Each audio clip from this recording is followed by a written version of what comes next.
In a world where everyone and their brother has a podcast, one stands alone. It's been called one of the podcasts of all time. Welcome to Internet Killed the Video Store.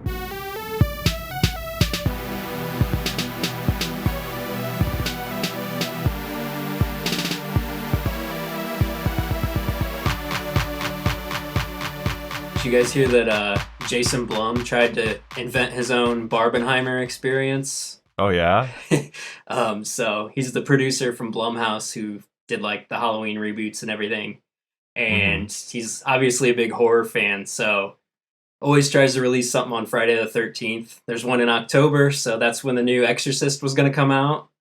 But then, like, last week, Taylor Swift announced, I'm going to release my concert movie that day, because her lucky number's 13, I guess. And, like, the pre-sales were ridiculous, and he started freaking out, like, oh, well, maybe we can do the ExorSwift, and everybody can go see both. But no, he got scared. He got scared and pushed it back a week. So the Exorcist is coming out a week earlier. Yeah, that's a hard thing to recreate. There's just something funny about Swifties scaring off the Exorcist from a Halloween release date. They can do what they want, dude. It's a powerful mob. Yeah. And they've only grown just in in power. case, like, we're totally fine with whatever they do. We're respecting the power. I feel like they weren't there for her as hard when Kanye kind of embarrassed her in front of the world. But now it doesn't matter. Yeah. The slightest thing, they'll be there to fucking cut your throat, dude. Yeah, if something like that happened now, man. It's all about Kanye's career of being twice. It's all predicated on the output. She had that terrible record at the time where she was trying to be like a mean girl. So, like, it was hard to keep up for her then. Yeah, is that what it was? Yeah, was it Reputation? Look What You Made Me Do? Where she wore, like, black lipstick and... That was then? Oh, yeah, I think so. It was right around that same time. Was it? I still think everyone thought she was so dumb for, like, quitting country, and now she's bigger than she's ever been and making better stuff than she's ever been. Yeah, like, I mean... Just broader appeal. Respect, though, to her, you know? Yeah. I watched a documentary on her, I'm not going to lie. Yeah? Yeah. She's pretty talented. What was that called? Her name's probably in it. I don't know. Tailor-made. Yeah, tailor-made. It's a good one, Ryan. Yeah. I think Ryan should be like a marketing publicist or something.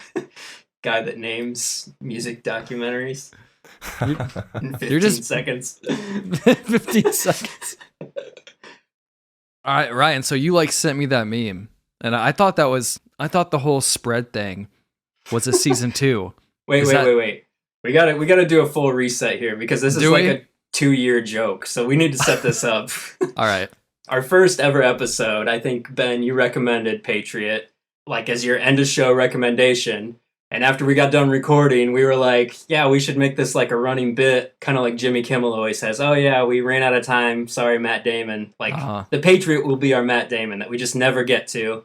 We're like, yeah, like maybe if we do like a last show, we'll get to Patriot, but we were never going to tackle it until this whole fucking box office draft fiasco happened, and I just opened the door for Ben to force us all to watch it, and here we are. And I was I started taking it a little personal that nobody was watching it. Clearly. And I really wanted you guys to watch it, so it was getting a little annoying, so I think this happened for a reason. I had no idea what I was doing in that draft, but no, you didn't. The universe wanted you guys to watch fucking Patriot. Now, let me ask, hypothetically, if you win next summer, are you going to make us watch Patriot Season 2 or Suits Season 1? I would hope you guys liked Patriot Season 1 enough to watch it on Season 2 on your own. Well, I guess we'll find out. Yeah. Oh my God. Well, you want to drive this, Ben? You go ahead. This is your show. Dude. It's the Patriot special. I don't know what to drive except for I love that show. It's very therapeutic for me. And I don't know if you guys need to get to like Season 2 to like get that part of it. But I just love the tone of it overall. More than so many other things I've ever seen. Just the dark, dry humor. Yeah, and then like some of the things they just say. Do you remember the hunting scene? Yeah. When Tom, the dad, goes out. Yeah, okay. Tom and Leslie, every time they talk to each other, like, Tom, yeah, Leslie. Leslie, yeah, Tom. Like just little shit like that. And those two are in Perpetual Grace together. And every time they talk, they dialogue the exact same. And that's the same writer, correct? Same creator, yeah. Yeah, okay. Yep. That's cool. Yeah. I mean, it's definitely got its own unique thing. It's like definitely the quirkiest show that I've ever seen. Yeah. He's got a very unique voice. Yeah. He wrote this movie, The Weatherman, with Nick Cage, like in the early aughts, that I really liked. And it kind of has that same dark, awkward humor. Yeah. I'm just trying to think of other instances of things that really drew me to it. Oh, yeah. What do you remember? I'm so curious now because we've been talking about it for so long, and now I've actually watched it. And like, I want to know some of your favorite parts of this show, or favorite characters. Like, yeah, dude. The thing is, you actually got to watch a little more of season 2 to for some of these characters to get even better, which really sucks. I know. It's cool. They're good enough now. Man, Birdbath, John Birdbath. Yeah. How he wants John to kill him, or he's gonna spill a secret. And there's this scene in season 1 where he's sitting out there. You know where there's like those concrete, like big pipes that he goes and sits out at lunch. Yeah. I really like that recurring shot. Yeah. It's cool. And there's a scene, and it's called, people refer to it as John's Problems. And it's just person after person walking up to him with shit. Leslie's like, don't park in my spot. Charles is like, your social security number needs fixed. Jack Birdbath's like, tonight behind the dumpster. And then Dennis comes up and he's like, you're a dick, man. Yeah, Dennis is just coming. You see him first from across this huge field. Yeah. And he's the last one to talk to John. Like, it takes him the whole scene to get there. I love that. That is like one of my favorite scenes. There are a lot of great long sequences like that. I couldn't believe the prolonged rock, paper, scissors game. That was incredible. Like, I love that. I was just thinking about them filming that. So shit, what was the last episode that in season 1? It's on a cliffhanger. His brother gets kidnapped. So does season 2 end on like a cliffhanger also, and just never gets resolved? No, there's some resolution there. Yeah. But you know how they keep going back to those interview scenes? Yeah. Nothing gets resolved with that. Like, you think that at some point something should get resolved with that. I think there was supposed to be a season 3, but season 2 is, you can be content with the way it ends. Mm-hmm. Yeah, it doesn't seem like a show that's hell-bent on paying off all of its setups, you know? Yeah. And I'm okay with that. Like, it did take some adjustment for me. Like, an example of this would be, it seemed like the whole season his wife is like, I want to go see John. And then someone tells her no. Yeah. And then she's like, okay. And it just keeps happening. And at a certain point, I just had to be like, okay, I guess this is just the vibe of this character. Yeah. And this isn't like a traditional arc or like storyline that's going to progress how I'm expecting it to. I think I'm going to go back. My favorite character is definitely Dennis McLaren. Yeah, Dennis was good. It's the director's brother, dude. Yeah. I knew it was somebody because he's not a great actor. He's fun to watch. When he sits there and takes his shirt off to prove that he's buff to John. Oh, man. Yeah, that was great. In the finale, he goes full frontal. He does, dude. And it's funny because there's no nudity in the show up till that point. There's nothing remotely sexual. He just walks in there. Or I guess he does. There is some stuff, but like, they lost me a little bit with the herpes thing. That was the only joke where I was like, man, I don't want, because everything becomes a recurring bit. It does. And I was like, yeah. Yep. And I was like, I don't need more than, 0 herpes jokes. So. Yep, for sure. Then like Ichabod, the non-sexual cuddling that was great. It's super good. Like, just all this off the wall stuff that. Well, and I think the show, in scenes like that, it is about like, human connection in a lot of ways. 100%. That's like what's missing from the character. I just think it's about like his fucking trauma too, like his PTSD. Like he's so overwhelmed. I did not like this show. I gotta come out and say it. I was waiting for it. It was a slog, man. I was trying to like it. I think it finally clicked with me when he had that whole talk about like the illusion of separation and how kind of like all your lives end up overlapping. And that's where it's like, okay, I get what this show is trying to do and like why it's called Patriot and kind of painting this picture of like, you know, the model American citizen who puts his country and his job and his family and his friends before himself while he kind of is having like a mental crisis and can only express himself through music. But I don't know. The narrative around it was hard for me to get engaged with. And a lot of the characters I didn't really like connect with other than like the random things they would say would be funny. But yeah, I don't know. It just didn't hit with me. Dude, I was hoping you'd like it so much. That just bums me out. No, I was even to the point where like I was studying, like, okay, what is Ben liking about this? I was like, is he just identifying with the main character so much of like a dude that has to work a side job for his dad while he's trying to hold down an office job and he wants to play music on the side? It was before that. Going on. It was before that. But I think I appreciated more even the second time I watched it, maybe because some of those things. But I don't know, dude. I don't know what it was. You're not erratically violent, I'll say that. No. Yeah, I'm not going to stab you in the leg if you follow me.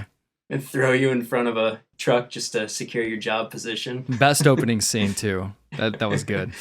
At some point, I realized it has a lot of similarities to Mrs. Davis, and that was when I knew that Ryan was not going to like it. Like, this is not his thing. Yeah, I didn't think I was going to like it at first. Rewatching the pilot that I'd already seen like forever ago when you told me to watch this show, I was like, oh man, because the folk songs, like, I really didn't know how to take that at first. Me too. And I was like, this dude is such a fucking hipster loser. Yeah. Riding his fucking bike, playing his folk songs, a bunch of stuff that I don't typically like. But yeah, I don't know. The humor won me over. I don't think the show is like trying to be taken seriously. The whole convention is still confusing to me. I feel like you could have had him in a different job and, you know, done the same character. It's still puzzling to me because the show is so apolitical, and the stuff with his dad, I mean, at least it doesn't come up in season 1 hardly at all. You keep thinking it's going to. Yeah. And then at the same time, they seem to have this like pretty great relationship. Like, people keep pointing it out. Even the bird bath is like, look how much this guy admires his dad. Yeah. You know? Right. Well, and the brother's kind of jealous. He's like, I wish I could do the music thing with you guys. I just gotta enjoy it from the sidelines. The weird congressman is such like a. I think the brother's awesome too. He's great. It's like a favorite Remember character. him from he was in Severance. Oh fuck, dude. Yeah. Was Picture he? him with a beard. That. Wait, that's not him. Yeah, it is. I was thinking. I swear he got cast in Severance because of Patriot. Because I also think there are some tonal similarities there between the weird Severance world and the regular world of Patriot, because it's so fucking weird. Right. Well, yeah, I feel like that's the main like point they're trying to get across, is just how dehumanizing being bludgeoned with all these obligations of work and family and stuff is. Yep. I didn't really mean it in that sense. I can see what you're saying with that though. But all that stuff is like so out of focus. Yeah. That I couldn't help but, other than the times where it would just kind of trip me up because the show will get serious about something and he'll get really sad about something he has to do, and then I'm thinking about all that shit again. But then it just dissipates so quickly because they have Bird Bath or Ichabod or someone come in, Dennis or someone come in and just turn it back into a comedy again. I liked what it was trying to say. A lot of the plot devices fell flat for me. I don't know. Kind of like Max said, it seemed like a lot of it was bummed.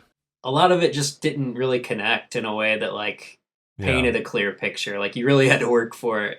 Yes. Yeah. Dang, I loved it. I don't know if I would have watched it all had it not been mandated. Like, I might have jumped out at some point, but I'm glad I didn't. I don't, because it's more my kind of show than I realized it was. Because I'm all about just weird comedies and people with serious depression. And Yep. yeah, it's a good combination for me. I jumped out first too, dude. I watched the first season or the first 2 episodes, and I stopped, and then I re-looked at Rotten Tomatoes, like I told you. That's a time where it saved me. So I decided to finish it, and I was like, holy shit, that was sick. The Rotten Tomatoes is like... What's the Rotten Tomatoes? Like 90... Let's look it up. Like in the 90s on both, dude. Damn. Okay, season 1, 82% with 28 reviews. I mean, I guess that's... Is that critics or is that... Yeah. But 28 critics. Okay, yeah, and then we got 95% from the audience with over 250. Season 2 got a 100%. How many reviews? Yeah, how many reviews? Most people only review the first season. 0. I think. Is it really? I don't. It says 100%. Then you click on it, and it says tomato meter. Not available. Yeah. Yeah, I don't know. We don't have to worry it's about all good. that. I love his character too. I agree with you though. Like I think the pilot is bad because pilots are supposed to like get you into a show. Yeah. And the first couple episodes didn't do that, but no, I hated I saw him singing the folk shit. I was like, why is he doing this? I know. Like, what the fuck? And then it gets and the songs actually, some of them were actually pretty good, but that first one is such a doozy. Yeah. Because you don't know what you're getting into too. Yeah. Like they're throwing, you think it's gonna be like some fucking spy government thriller, just kind of based off of like he has to go undercover and then he's doing this shit. He's getting high, like right. A lot of different things get thrown at you, and it's like, fuck this. Like I don't know what's going on. But anyway, we can stop talking about it. I'm just happy you guys watched it. Max, I'm happy you liked it. Ryan, I'm bummed you didn't, dude. I'm sorry. I don't see, now you're gonna take it personally that I don't like it, but of course I do. Why? You didn't help write just it. because I'd like I know. It's got his stamp of approval though. It does. It's just different tastes. I've showed you know, plenty of stuff you hate. Yeah, wasn't the biggest Blue Velvet fan. No. Oh, but gosh. doesn't mean that like I don't know. Blue Velvet. Yeah, that I didn't get it at all. Still don't. I was like, yeah, Ryan, that was so fucking good. It's a lot hornier Twin Peaks, really. Yeah. I didn't get it either, but I do like that movie. Yeah. Yeah. And Taxi Driver. Ryan's like, yeah, you gotta watch Taxi Driver too. And I watched and I was like, I love Taxi Driver. There's a lot of shit going on, but like, fuck. I'm getting better at knowing like what your guys' take on stuff is going to be. More so Ryan, because we watch a lot of the same stuff. Then you need to watch more stuff so I can figure out what you like. Dude, Suits seasons 1 through 9, dude. God. Yeah, but there are more, current things. There are other things. I think last year we did like a best shows of the year so far. I don't think we ever circled back to that. You got a favorite season of TV this year so far? It's hard to say Suits because it's not this year. Yeah. We need. Have you watched anything besides I Think You Should Leave? It's The Bear. We talked about this before we started recording, but you like The Bear. I fucking love The Bear. Like 10 out of 10. I started making a list because I always give Ryan so much shit for how many movies he watches every year. And then I realized how many TV shows I was watching every year, which is usually like 10 hours versus 2. There's a lot of TV this year, man. Who's the real fool? Who's the real fool? You guys want me to just like list? And I haven't even been keeping up with this. This was updated months ago. Okay. But I've got I'm a Virgo, The Idol, Silo, Bear Season 2, Succession Season 4, Beef, Poker Face, Last of Us, the other 2, I Think You Should Leave 3, Party Down 3, Yellow Jackets 2, Mrs. Davis, Swarm, Mando Season 3, Perry Mason Season 2, and Jury Duty. And then something called G-Stone 3. What is that? Gemstones. What was Gemstones? That's a lot. Max, dude, you forgot Never Have I Ever new season. Yep. And I Think You Should Leave. I had that one on there. Oh, did you? Yeah, okay. He fucking said that, dude. I think I said it. Yeah. I didn't hear that one. Yeah. Never Have I Ever is on there. That's so good. I'm probably gonna watch all of Ahsoka, even though I hate myself. Okay, so give me like your top 5. Yeah, right. Yeah. No, I'll give you my top. I mean, it's probably just the bear. It's so boring. Is the bear but one? No, I mean, it's Succession season 4. Was that still this year? Yeah. I mean, I get it's that then. It's Okay. that. But you're big on the bear too, huh? Oh yeah, those are top dogs. I see yeah. Mrs. Davis on this list. I'm gonna just go ahead and put that up pretty high too. Piss Ryan Yeah. off. I'm not upset about it. I'm glad you guys like it. I've never seen it. I don't know. I don't know nothing about it. Did you see that Vulture article, Ben, that they're looking into this PR company who is paying small scale reviewers to go and give movies better Rotten Tomatoes scores? No, dude. Yeah. Pay me. Right? I'll do it. I'll do it. I'll get Patriot actually, I should probably vote since there's only 80 or whatever right now. Well, it was critics. It was under the critics score. So that's like a conflict of interest though, right? But there's obviously no government oversight for something. That'd be silly, I would think. So there's probably no real solution to that. No, Rotten Tomatoes has like removed a bunch of the reviews since the article came out, or like reviews that were sponsored by this PR company. But yeah, they claim they take it seriously, but they're like, yeah, people kind of game it all the time. And as long as like, it's weird too how they like talked about how the tomato meter works. Like, as long as you don't say anything negative about it, it's counted as positive, even if you don't necessarily like it. So it's like, I don't know. Even if you give something like a C, it's still going to count as 100% because you didn't hate it. Well, and people don't always even give it a grade, and then it's up to whoever receives it at Rotten Tomatoes to decide to decipher. I went through an average one time. I was like, okay, this is a 3 out of 5, 3 out of 5, 3 out of 5, 4 out of 5. How does it have a 100%? Right. I was like, that doesn't make any sense. Something could get a 3 out of 5 from every review and have 100%. Yeah. You know? So strange. Even though everyone was like, it was mid. Right. Yeah. It's just agreeable. That's kind of like the era we're in with this whole movie by committee and studios controlling more of what's going out in their movies than just trusting it to the individual filmmakers. Right. Did you guys watch anything else you want to talk about before we get into music? I watched the new Ninja Turtles movie. Oh wait, I watched that too. Did you? Yeah. Okay. Yeah, I did. So hang on. Let's talk about that. I have only one thing I want to ask you about it. All right. How big of a Horse the Band fan are you? Not big. I knew that one song. Yeah. And I remember seeing them at Sunset Hall. Yeah. One of the venues in Fort Wayne. So what one good. Song? The one. The song. What? Which one's the one? They got so many. Cuts Man? He says like bird in it or something at the beginning. Oh, Birdo, yeah. But it's like bird. Yeah. Right? Yeah. All right. Okay, so this is going to be really convoluted because neither of you guys know what I'm talking about. But I feel like I'm onto something here, so I'm going to say it anyways. All right. All right, so Horse the Band obviously does like a bunch of like Nintendo Core synth pads. And they did an EP called the Pizza EP where all 5 songs were about pizza. The last song on the album is a cover of the Teenage Mutant Ninja Turtles theme song from the cartoon. Cool. Okay, anyways, watching this new movie and listening to Trent Reznor's score, I'm like, these are totally fucking Horse the Band synth sounds. He had to have listened to Horse the Band before he saw this out.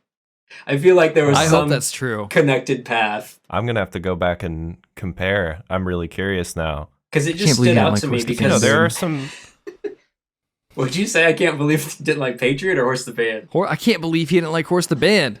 I didn't say I didn't like them. He just hasn't familiar with them. Yeah. Okay. I mean, they were around and it just didn't click with me, which is pretty funny because, now I'm like... It's video game music and hardcore. Those are your 2 favorite things. That's what I'm saying, dude. But very strange.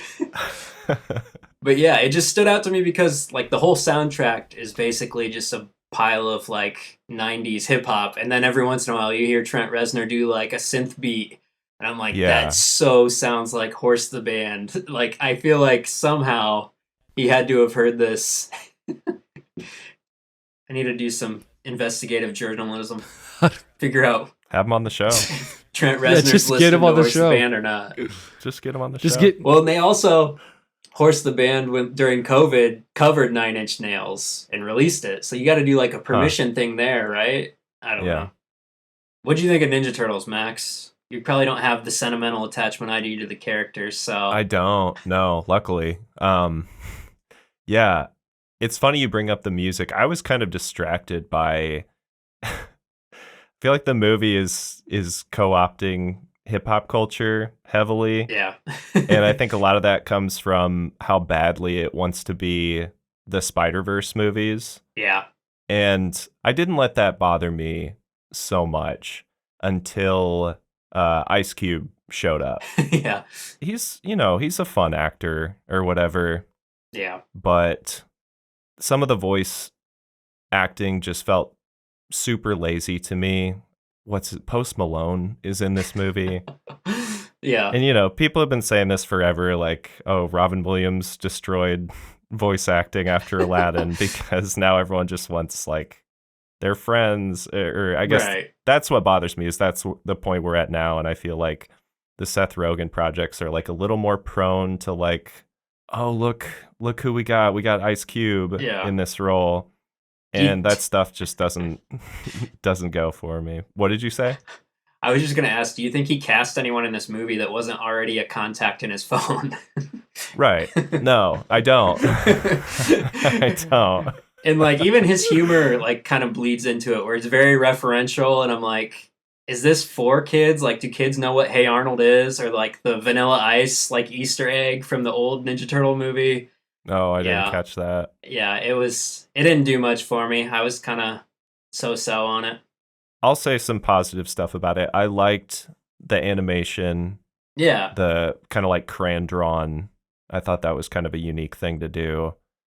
I loved Jackie Chan. Yeah, he was great. That was cool.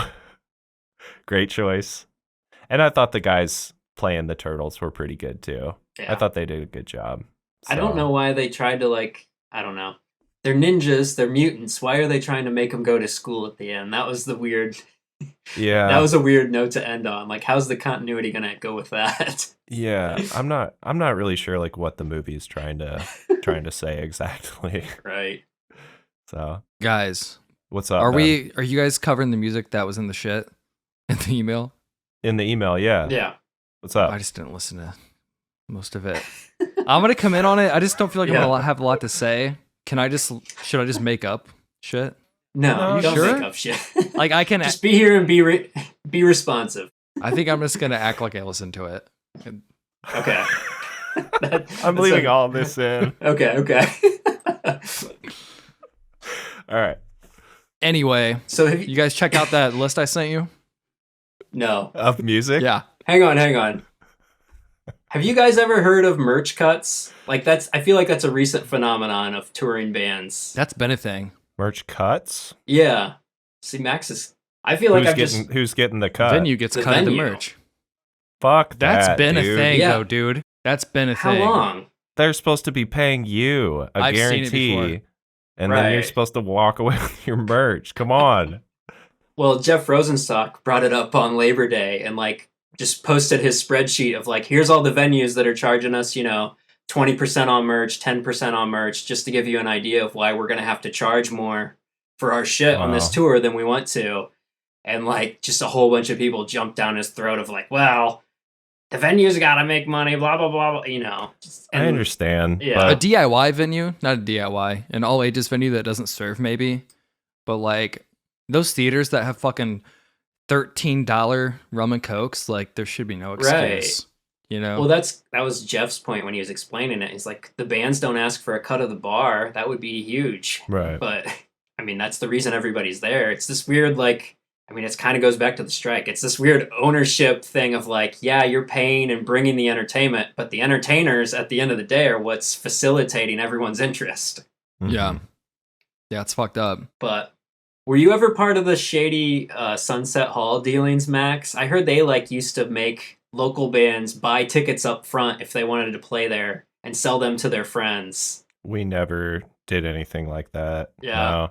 But I knew people that did. Yeah, you had to sell 50 tickets to get to play. Yeah, that's stuff. Pay to play. I mean, they do that here too. They still do that shit. If you're a band trying to get started in Chicago, you're not going to unless you can guarantee them that you will have some kind of draw and that you're tight you know. That's wild. But yeah, what'd you think of Jeff's record? Did you listen to that one, Hell Mode? He's done better in my opinion. It's not his best work. Yeah. Have you ever heard a Jeff Rosenstock song? I know who Bond the music industry is. Right, yeah. But have you heard any of his solo stuff that he's done for the past decade? You not just fucking hear me? Name a song. I'm gonna be that guy now. Max, what do you think?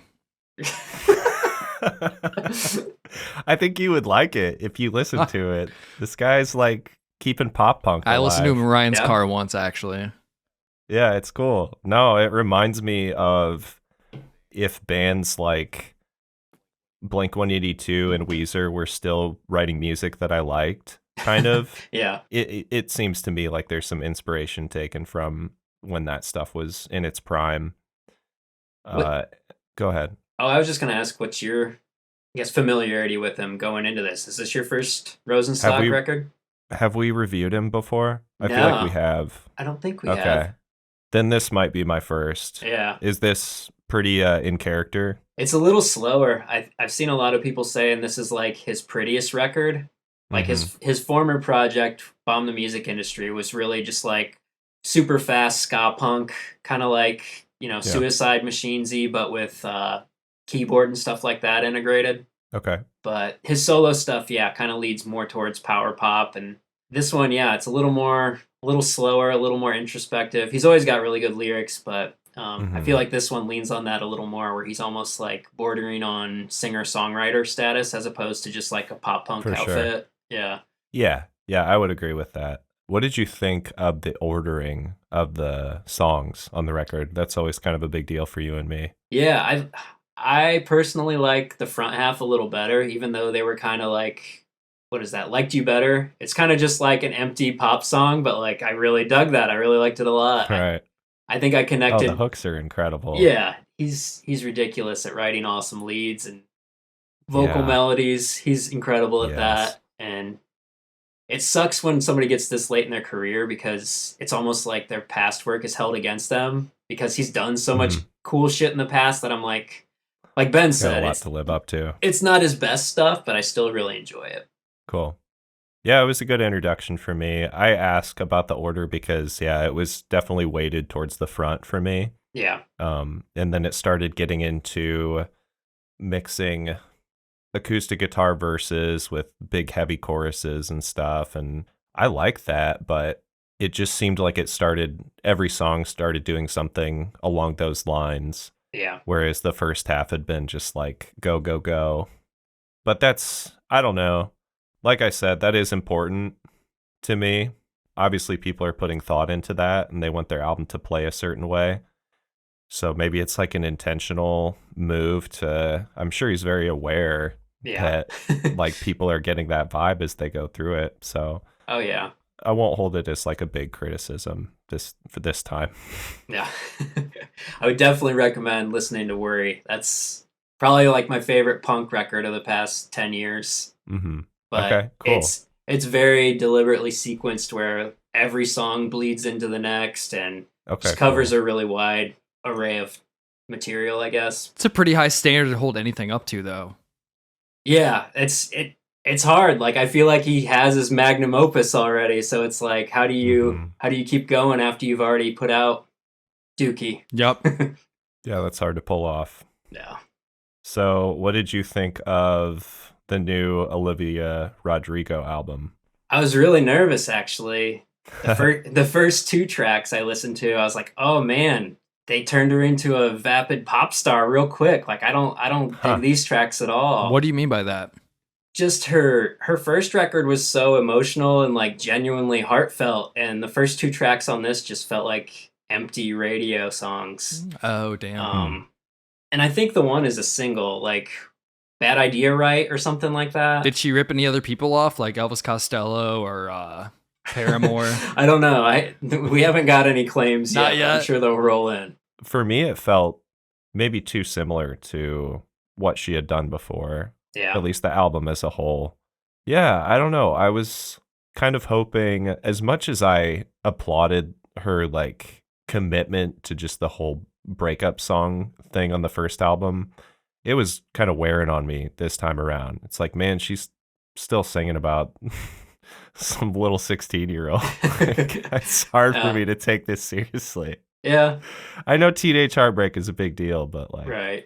I can't take someone serious. Not as big a deal as like global warming and shit. We got bigger issues, all right?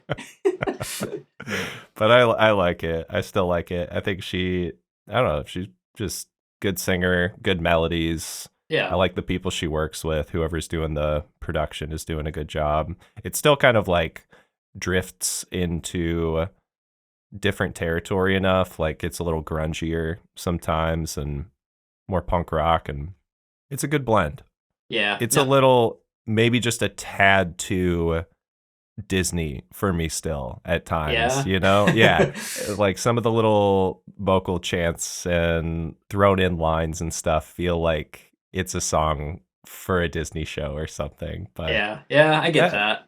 Yeah. No, I liked it after those first 2 tracks. I mean, it was solid. What else did you listen to from the list? We had new Kvelertak. Did you give that a spin? Yeah. Yeah. So I didn't like really get into their last album too much when they adopted their new singer. Yeah. For me, this band has been stuck like since their second album, honestly. Yeah. Maybe the third one. I think they like broke some new ground on the third one when they discovered classic rock. Yeah. But man, it really just seems like they go in and they have these ideas that are very similar to things they've done before. They always want to start the album the same way now.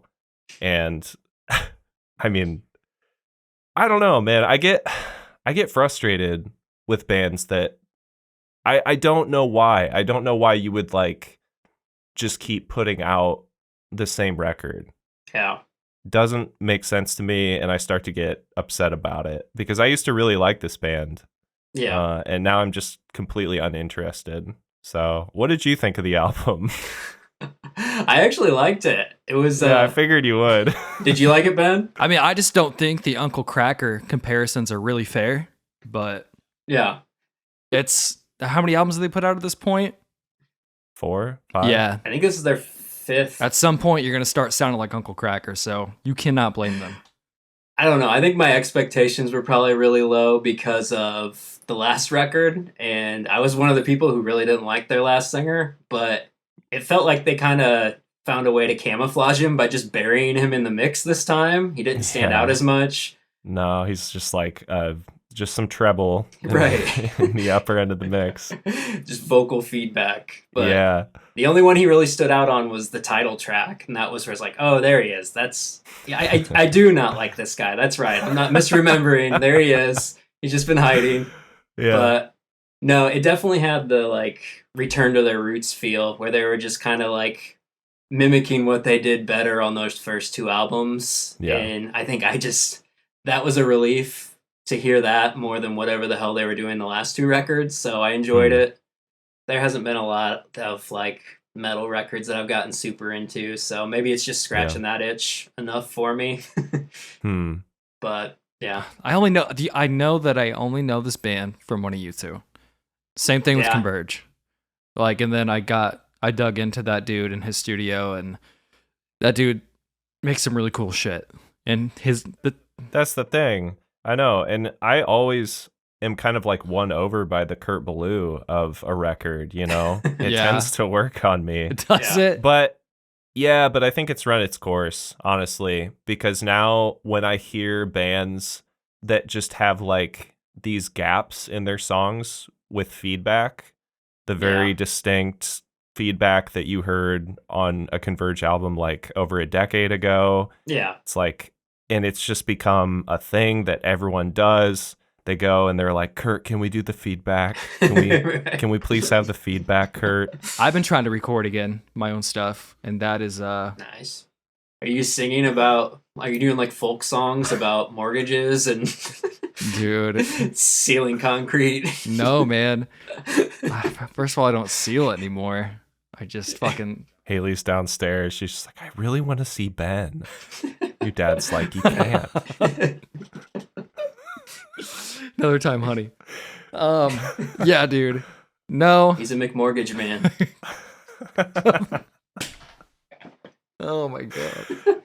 No one is gonna understand that except No, for but that us. made that made it so. It was funny though. I don't think you realize how happy that made me, Ryan. The fact that you don't even like it that much and you did that. I'm telling you, you need to do something with that mind of yours.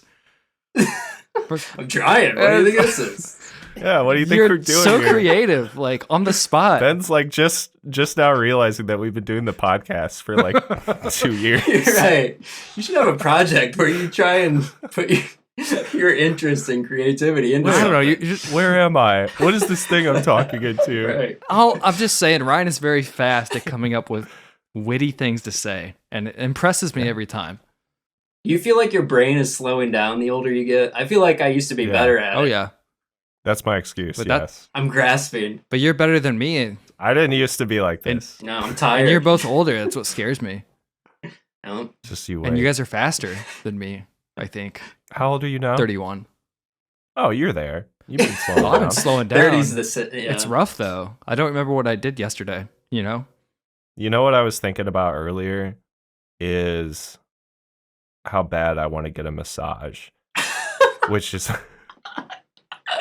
you know, that you're getting older if Yeah. that's something where you're like, man, fuck going to concerts and shit. I'm gonna go get a massage. My body hurts all the Dude, time. I've been doing that already. I did that. Sweetwater has Yeah. that spa there, yeah. and I'd pay to go get massages on break because I have back problems and shit. Yeah. Yeah. I used to pretty regularly. It's been a while. I need to find someone up here that does the deep tissue myofascial release. Dude, My son the other day was just talking about how stoked I was to get some good sleep this week. Like I was just Yeah. ready. It's like I've been having some good dreams. I'm looking forward to going to bed. Ooh. My wife's kind of like, I think that's a sign you're just depressed. Like that's That not, is. Nobody should be excited to go to bed like Yeah. at 11 a.m. it's the same. It It's the is same.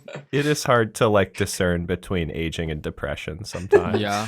They go hand in hand. It's the same thing with waking up though. You wake up like most people should be like, the day here, I'm stoked. Most people don't want to deal with anything. Like I would rather just sit here and not exist temporarily for another hour or two. Is that weird? Is that weird? Yeah, a little bit. Oh man, time to wrap this up. Yeah. Was there any other music you listened to? Earl Yeah. dropped that NFT record.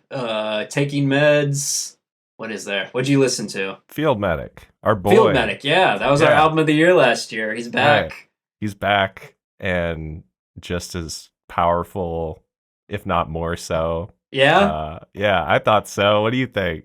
I thought like part of me was a little nervous that he was rushing something out too quick Mm-hmm. since it had been like less than a year since his last record. Yeah. And I got that feeling a little bit in like the back half of the record. Like the first Okay. 5 really hit with me and I really Very liked. strong. Yeah. Yeah. I loved how ambitious he was and kind of pushing the boundaries of like melding electronic music with the country banjo stuff. Like that was great. Dude, I feel like he fully flourished. Yeah, like there's full 808s and stuff. Like it's great. Yeah. That I don't think that second track has any instruments in it. It's all studio stuff and it's just like a Mhm. great pop track. I love that. It's like I'm hearing like some hip hop in it, but Yeah. then also some video game music inspiration. Yeah. And it doesn't feel too much because I feel like people have tried to incorporate that sound into folk music before, Yeah. but it doesn't feel like he's trying to do that. And it obviously doesn't feel like he's trying to write a hip hop song. I just like that those elements are there and it's just kind of its own thing. Yeah. So, I mean, I often don't like when people are just combining elements so like, I don't know what the right word is. Like abruptly, Contrasting. brazenly, like, yeah, sure. Yeah. There's not a lot of, I really got to make this meld, it's just, Right. no, I'm just going to use the snare in this one is just going to be an 808 clap, Right. And yeah, I liked that. I think to what you're saying, it's a bit short, it's Yeah. it's I think about 25 minutes long, but I'm happy to have it, Oh yeah, yeah. rather than waiting for like a full record or whatever. Yeah. I'm happy to have these songs and I really do feel like it gets me excited for what he does next because it just feels like a great progression of stuff. It sounds like he's having a lot of fun just experimenting with different production techniques and stuff, and I love that. So right, yeah. There's been like no real substantial progression in country music forever. So to hear somebody like this brazenly force contemporary stuff into it, it's just awesome. I love it. Lil Nas X, right? Right, yeah. I mean, but he's fully like rapping, like, and it's very poppy, whereas this is like a bit more earthy country. So yeah, for sure. I love it. I love Field Medic. Yeah. So you like this one better than the last one? I don't know. I'm such a sucker for like. You said better than ever. I mean, music wise, but yeah, this is an artist where I paid attention to the lyrics, and I loved the subject matter of the first album and really connected to it. Grow Your Hair Long. Yeah. Yeah. I mean, that title track in particular, I was like, oh man. Yeah, that album I love ruled. this shit. So good. It's so good. Yeah, he has a way of kind of stretching these lines out and making kind of an awkward lyric work within a bar that you wouldn't expect it. It's cool. Yeah, so, yeah. He's got a great voice too. Yeah, I love the vocals on that first track. Like it just starts off so beautiful, and then just get sideswiped by that trap beat out of nowhere. Yeah. It's so good. Yeah, going back to the hip hop of it, there's like these high pitched auto tune vocal lines in the background sometimes, and just wouldn't expect it to work, but it does. Yeah.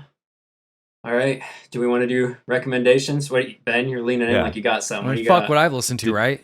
Yeah. Did you have anything, Ben? You look really evil. What does that look? Yeah, it was a weird thing. Nah, I just listened to that. You guys seen that country singer everyone's been like giving shit to that like blew up overnight? That Oliver Anthony guy. Yeah, I heard he's an industry plant. I haven't been giving him too much attention. It's a fucking tinfoil hatters. Yeah, I don't know. It was okay. He has that one line like just seems really mean and out of place where he's just like, yeah, fuck fat people on welfare. Dude. And it's like, where did that come from? And he went on to explain that, which was like interesting to hear him explain. That's not like how he meant it, but I listened to it because it blew up, and I was like, let me hear how bad this is, and I was like, it's not actually bad. Besides that one line, it's just an acoustic guitar. He's honest, like a song, I want to get sober. He's just anxious and depressed, and like you don't hear like a lot of honest mental health issues in like country music. So I thought it was sick. That was kind of Zach Bryan's record.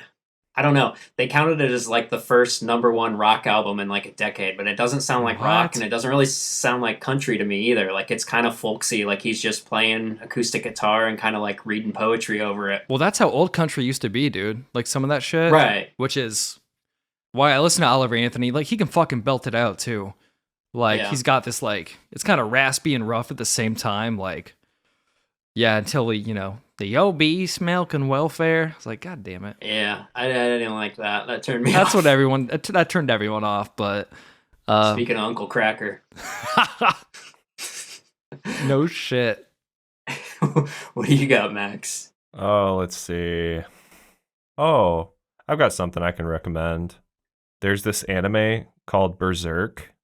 It's based off of a manga, obviously, long running. Yeah. And this was made in like the 90s. There have been a couple different iterations of this show, but the best version, you can look it up on YouTube. That's the only place you can find it. But yeah, you can watch Berserk on there. It's this weird, dark anime that a lot of people know it for being like a main inspiration for the Dark Souls games. Oh, yeah. And that's kind of how I found it and fell in love with it. The soundtrack is incredible. It's it really doesn't seem like it should fit. And there's only 10 songs, and so you're hearing them a lot in the show. And it's just amazing how flexible they are and how people implementing the audio were able to use them so dynamically and so for so many different occasions, because like that's not a lot of songs for a season of television, you know. It's almost like Twin Peaks. They use those same like 15 music cues, which are awesome. Right? Yeah. Mac, check both those out. I gotta ask you before you leave, dude. Did you like The needle drops in the bear. Yeah, I like when that show We already does did this it. episode. I know, but I didn't watch the bear, so I wasn't in the loop. But the Pearl Jam shit is super good, or the Eddie Vedder, whatever. Just be ready for season 3, you piece of shit. Oh, dude, I'll be fucking ready for season 3. Just wait till I watch fucking Succession, maybe. That show's over. What? Is that why it's called Succession? Wait, Ryan, what's your recommendation? Oh, yeah. I forgot last week because I was sick and trying to catch up with everything. But I watched an awesome movie on the plane when I went to Seattle called The Covenant. It came out this spring. It didn't get much of like a theatrical push because the studio that put it out is kind of like bare bones. I think it's called STX or something, but it's a Guy Ritchie movie. I've never really been a big Guy Ritchie guy, but it's not like his other stuff. It's about the Afghanistan war. And yeah, I haven't seen a whole lot of movies on the Afghan war that I was really into. And this doesn't really waste time getting like political. It just kind of focuses on the human aspect of like civilians in Afghanistan, specifically people who were translating for our military and the risk they put themselves through to do that. Yeah. And it kind of just shows you a whole different side of things you don't really think about when it comes to going to war in a foreign country that's ruled by a terrorist gang. So really good movie. I enjoyed it. It doesn't really lean into whole like US war propaganda like most war movies. So I enjoyed it. And Jake, I thought it was going to be like a horror movie or something, like witches. No, I know. I think they called it The Covenant because it kind of has the Revenant vibes a little bit. Oh, well, I love that. Jake movie, goes back there Yeah. basically to save a guy, right? Well, don't fucking ruin That's it, fucking dude. in the trailer. I saw the commercial for it.